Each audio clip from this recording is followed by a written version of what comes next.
वीरेंद्र जी, स्वागत है आपका। हाँ जी, नमस्कार जी। नमस्कार सर।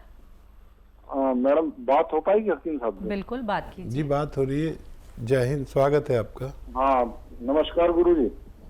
जय हिंद, आपका स्वागत है। बताइए क्या सवाल है भाई? हाँ, दोनों। एक तो ये सेफ भाई का बहुत बहुत धन्यवाद गुरु जी। एक तो गुरु जी, ये आज उस दिन जो सवाल किया था ना मैंने, एक नमक के बारे में, वही उसमें मैं वो समझ नहीं पाया कौन सा नमक लेना है। काला नमक लेना है, सेंधा नमक लेना है, या ढेले वाला लेना है, एक आयोडीन वाला। 4 वैरायटी है, इसमें कौन सा नमक सही रहेगा गुरु जी? और एक सवाल ये था गुरु जी, वो मम्मी जी के बारे में जो पूछा था मैंने आपको, वो जो गर्भाशय के बारे में जो पूछा था, हाँ, एक वो है, वो समझ नहीं पाया था, मैं लिख नहीं पाया था, आपने क्या बताया था गुरु जी? ठीक।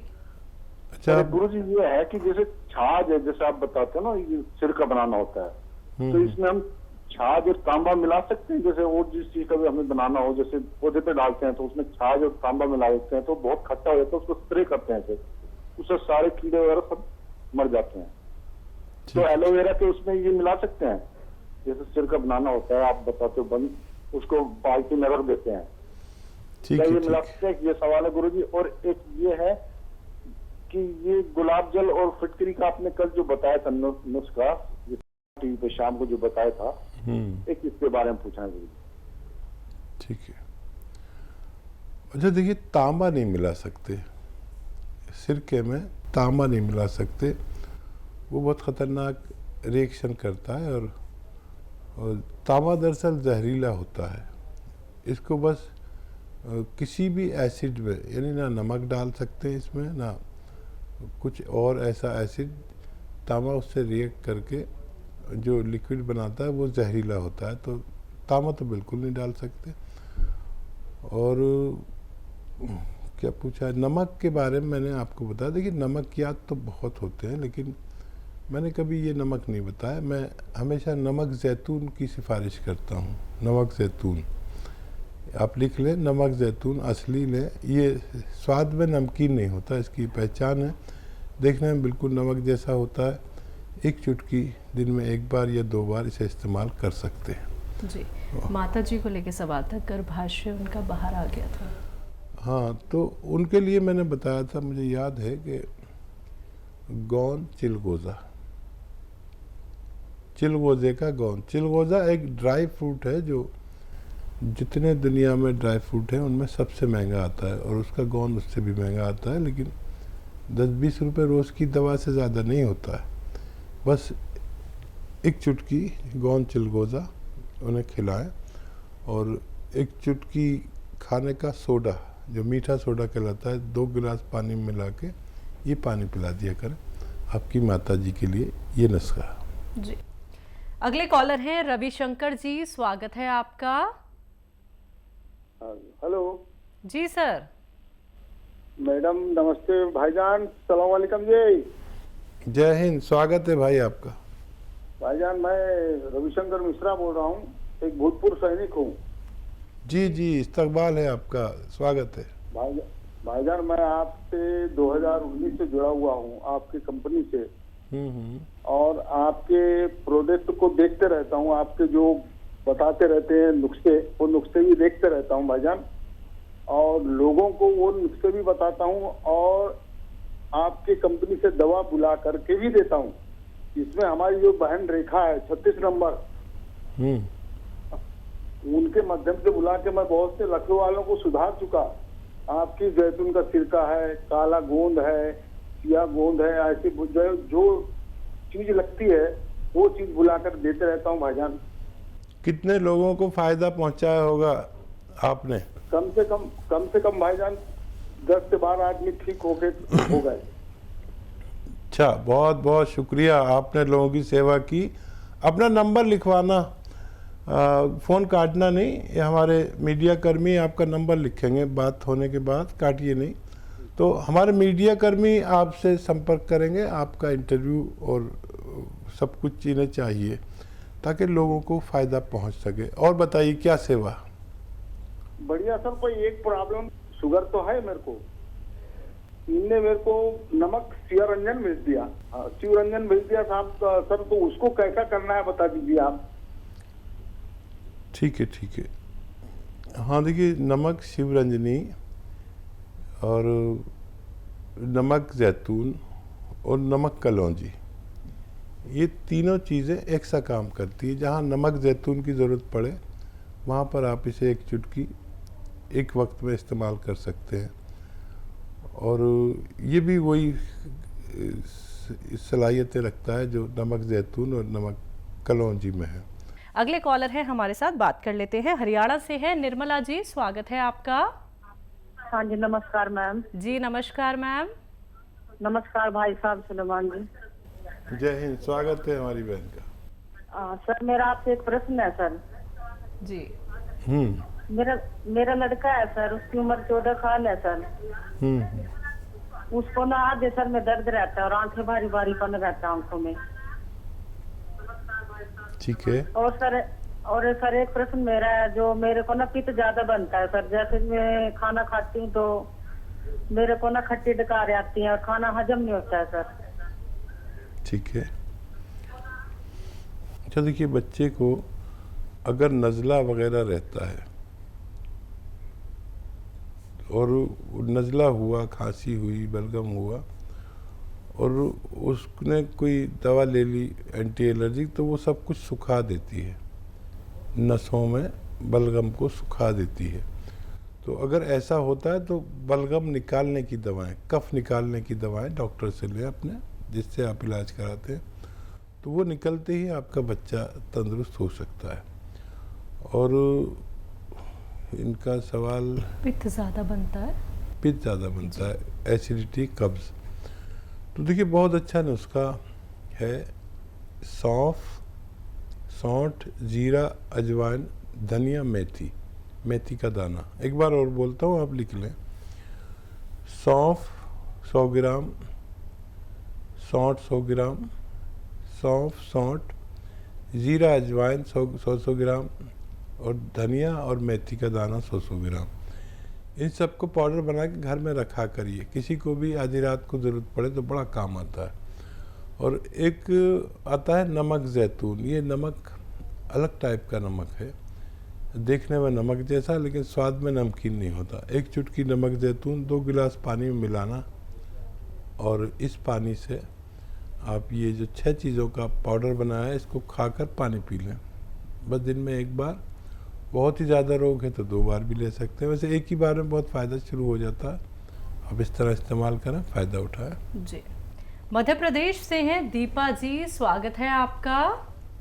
जी दीदी, राधा स्वामी। राधे राधे मैम। दीपा बोल रही हूँ। हाँ जी जी, मैं दीपा बोल रही हूँ। मेरे 2 सवाल हैं दी, प्लीज आप अच्छे से लिख लीजिए। बिल्कुल। दी, वो मेरे ना एक जीजा जी के लिए सवाल हैं, क्योंकि मैं उनको किसी को नुस्खे बताती रहती हूँ तो बहुत ना फायदे करते हैं, तो वो बोल रहे थे मेरे लिए भी पूछना। तो उसकी ना एज है 51 और ना उनको 15 सालों से शुगर है, लेकिन अब ना उसको ना जैसे सुबह उठते हैं ना तो एकदम इतनी पीड़ा होती है शरीर में, बहुत कमजोरी महसूस होती है।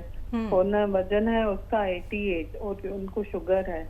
तो वो बोल रहे थे मेरे लिए पूछना कि मैं जैसे सुबह उठता हूँ तो बहुत पीड़ा होती है शरीर में और कमजोरी भी बहुत लगती है और वजन भी बढ़ा हुआ है।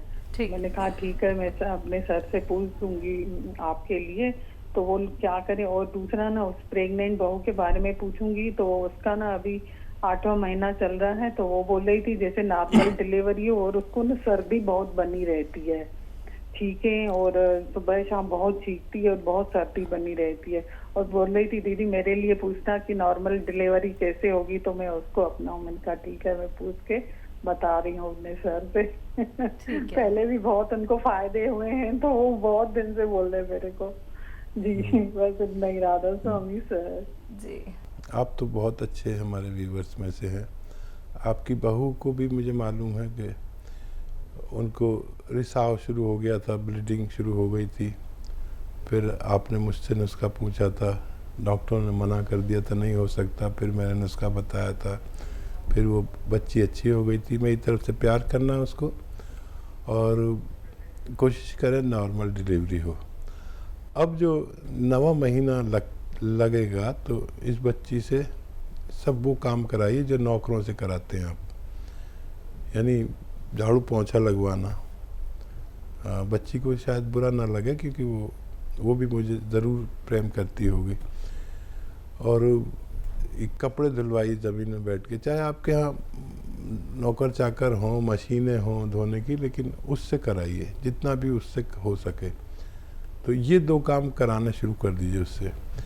और जब जो डेट डॉक्टर ने दी हो उसकी, उस डेट पर उसको जो बेकार सा गुड़ नज़र आता ना, काला सा, पुराना सा, बकवास सा, वो गुड़ घर में रखिए। जो डॉक्टर ने डेट दी है उस डेट से 1 दिन पहले ऐसे 50 ग्राम खिलाना, फिर अगले दिन 50 ग्राम या 100 ग्राम खा ले किसी तरह, और खूब पानी पिए। आपकी बच्ची को बहुत नॉर्मल डिलीवरी हो सकती है। जी। और जीजा जी के लिए देखिए, आपको तो पता ही है, अगर दर्द है तो गौनसिया देना है, आधा ग्राम देना है, 2 बार देना है, या 1 बार भी दे सकते हैं। और शुगर की दवाएं लेते रहें, पैदल ज़रूर चला करें, गर्म पानी ज़रूर पिया करें। और या तो कौन जामुन आपको पता है बहुत असरदार है, 1 चुटकी 2 बार दिया करें, खाने से पहले देना बेहतर है। 1 चुटकी से ज़्यादा ना दें और 2 बार से ज़्यादा ना दें, तो उनको भी फ़ायदा होना मुमकिन है। जी। रतन तन्हा जी, स्वागत है आपका। जी नमस्कार। नमस्कार सर। जय भारत हकीम साहब। जय हिंद, जय भीम। और आपकी भी जय, रतन वालों की भी जय, रंगीला की भी जय, रतन की भी। जी, मेरा मिजाज, शारीरिक मिजाज सर्द है सर। ठीक है सर। और लोगों का विचार है कि मेरा मिजाज गर्म है, लेकिन मैं ये भी बताता हूँ, जब आप देखते कोई श्रोता की बात पर, कोई लिसनर्स की बात पर आप जब भावुक होते हैं, तो मैं भी भावुक हो जाता हूँ, मेरी भी आंखें भर आती है। मैं कोई धारावाहिक देखता हूँ तो कोई ऐसा छनाता, कोई फिल्म देखता हूँ ऐसा छना, तो मेरी आंखें बार बार भर आती है। मैं नहीं जानता कि मेरा असल में मिजाज क्या है। शारीरिक मिजाज तो सर्द है, ये जानता हूँ। जब मौसम चेंज होता है तो मुझे तकलीफ होती है थोड़ी बहुत, सर्दी वगैरह की। दोस्तों को ये आशा रहता है मुझसे कि मैं उनके हर बात पर जी हुजूरी करूं, उनका मैंने कोई भी गलत बात हो तो मैं उसमें हाँ में हाँ मिलाऊं। लेकिन मेरा वो मिजाज उस समय गर्म हो जाता है। मैं मुंह ठीक सामने, उनके चेहरे के सामने 2 टुक मैं कह देता हूँ कि नहीं यह गलत है। और ये तो अब जाने बता चुका हूँ कि मैं भावुक हूँ अंदर से। तो ये मौसम चेंज हो रहा है सर। मैंने उन्नाव, लिसोड़ा और अलसी और पीपल, इसका 150 के रेशियो से बनाया हुआ है सर। मौसम चेंज हो रहा, मैं खुद के लिए बनाया हूँ और शुरू भी कर चुका हूँ। तो क्या मैं ये जो 450-500 का बनाया हूँ पूरा खुद खा सकता हूँ, या बचने पर किसी को दे भी सकता हूँ सर? और दूसरा प्रश्न है सर, मेरा एक हवीज है बचपन का जी, तो वो थोड़ा सा यौन शक्ति, वो कह रहा, आज ही फोन आया था रांची से, बोला मैं कुछ कम हो रहा है, तो उसके बारे में कुछ बताइएगा सर। ठीक है। ठीक। हाँ देखिए, मिजाज जो है इंसान का, वो उस चीज़ पर निर्भर है कि अगर आपको नज़ला, खांसी, बलगम, छींकें अक्सर आती हैं और जल्दी आप किसी रोग में ग्रस्त हो जाते हैं, तो आप सर्द मिजाज हैं, चाहे गुस्सा आपको कितना ही आता हो। तो गुस्से से मिजाज का कोई ताल्लुक़ नहीं है।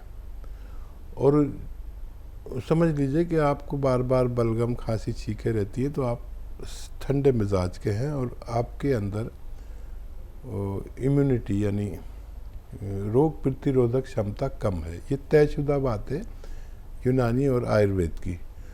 और वो मिजाज का अगर बात करें जो भावुक होने वाली बात है, तो उस मिजाज में आप मुझ जैसे हैं, समझे। ये हमारी दोनों चीज़ें मिलती हैं, इसीलिए हम एक दूसरे को पसंद करते हैं। तो वो मेरा भी हाल है कि मैं बिल्कुल जवान था, फिल्मों का बड़ा शौक़ था, मैं चला गया पिक्चर देखने। इत्तेफाक से मेरे चारों तरफ लड़कियां बैठी हुई थी और मैं अकेला, और वो जो सीन आया जज्बाती सीन, तो मैं तो इतना बुरी तरह रो रहा था और वो सब लड़की मुझ पर हंस रही थी। तो ये हमारा मिजाज है, आपका और हमारा मिजाज मिलता हुआ है। ये बहुत पसंद किया जाता है भगवान की तरफ से, रोने वाली आँख को भगवान बहुत पसंद करता है, और यही आँख अगर अपने रब के आगे रोए तो बहुत, जो चाहो भगवान से मनवा लो। और अगर वक्त ऐसा हो कि रात के 12 बजे के बाद का, जब सब सो चुके हो और आप उठ के सजदे में उससे कुछ जो बातें करोगे, तो उसकी सरगोशियाँ भगवान के यहाँ होती हैं। जो आप यहाँ बोलते हो वहाँ सुनाई देता है। याद रखें आप, ये वो वक्त है जब आप अपने रब से सब कुछ मनवा सकते हो। और खुददार होना बहुत अच्छी बात है। अगर कोई चापलूसी कराना चाहे तो ये मिजाज नहीं है आपका, आप नहीं कर सकते, आप मर जाएंगे, चापलूसी नहीं करेंगे। और एक शेर याद आ रहा है कि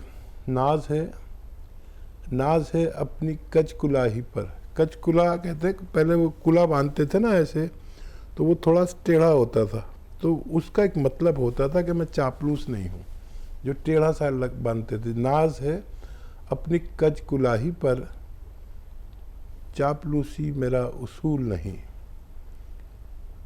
डूब जाना कबूल है लेकिन मिन्नते ना खुदा कबूल नहीं। मेरे ख्याल से इनके सब सवालों के जवाब दे दिए मैंने। एक सवाल रह गया, उन्नाव लिसोड़ा अलसी वाला एक नुस्खा बनाया इन्होंने जी, वो आप इस्तेमाल कर सकते हैं, वो इस्तेमाल करिए। किसी को देना हो तो दे भी सकते हैं, फिर दोबारा बना लेना। आपका तो मिजाज है लोगों की खिदमत करना, कितने लोगों को आप अच्छा कर चुके हैं। तो इसको आप इस्तेमाल करें लगातार 4-5 महीने, फिर आपका मिजाज मोतदिल या गर्म हो जाएगा और आप फिर सर्दी के या इन रोगों से जल्दी ग्रस्त नहीं हुआ करेंगे। बिल्कुल।